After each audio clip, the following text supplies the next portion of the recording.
ഇത് പഴയ ഒരു കിണർ. അപ്പോൾ ആളിത് തോട്ടത്തിലായിരുന്നു, വീട് കുറച്ച് ദൂരെയാണ്. അപ്പോൾ ബോസിൻ്റെ ഒരു അഭിപ്രായം, വീടൊക്കെ അത്യാവശ്യം കുഴപ്പമില്ല, ചുറ്റുപാടൊക്കെ ഉള്ള അത്യാവശ്യം ചുറ്റുപാടുള്ള ആളുകളാകുമ്പോൾ നമ്മൾ ഓർക്ക് വെള്ളത്തിൻ്റെ പരിപാടി നല്ല സൂപ്പർ വെള്ളം, മുത്തുപോലത്തെ വെള്ളമാണ് ഇതിൻ്റെ അടി കിടക്കണത്. നല്ല വെള്ളമുണ്ട്, ഒരു കുഴപ്പമില്ല, നല്ല ടേസ്റ്റുള്ള വെള്ളം, നല്ല നാച്ചുറൽ ആയിട്ടുള്ള വെള്ളം. അപ്പോൾ ഇതിൻ്റെ പുല്ലൊക്കെ ഒന്ന് കുറച്ചൊന്ന് വൃത്തിയാക്കിയാണ്ട് ഇതിൻ്റെ മുക്കാൽ ഭാഗത്തിന്, പുതിയ വീടിന് മുക്കാൽ ഭാഗത്തിന് ഒരു കിണർ. എപ്പോഴാണ് കറണ്ട് പോകുന്ന അറിയില്ലല്ലോ, ഒരു വീടിന് ആൾമറ നിർബന്ധമല്ലേ.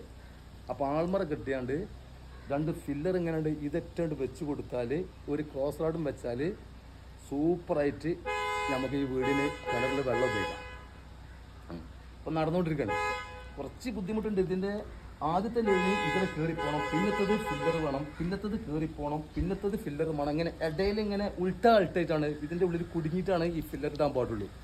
അല്ലാതെ ആൾമറ വേറെയും ഫില്ലർ വേറെ ഇട്ടാൽ അത് എങ്ങനെയായാലും ക്രാക്കിന് അല്ലെങ്കിൽ അത് ചെറിയൊരു ബാലൻസ് പോകാനൊക്കെ സാധ്യതയുണ്ട്.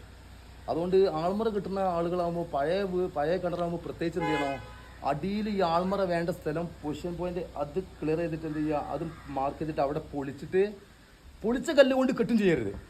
പൊളിച്ച കല്ല് ഒഴിവാക്കണം. അത് 10-20 കൊല്ലം പഴക്കമുള്ള വെയിലും മയം കൊണ്ടുവന്ന കല്ലുകളല്ലേ.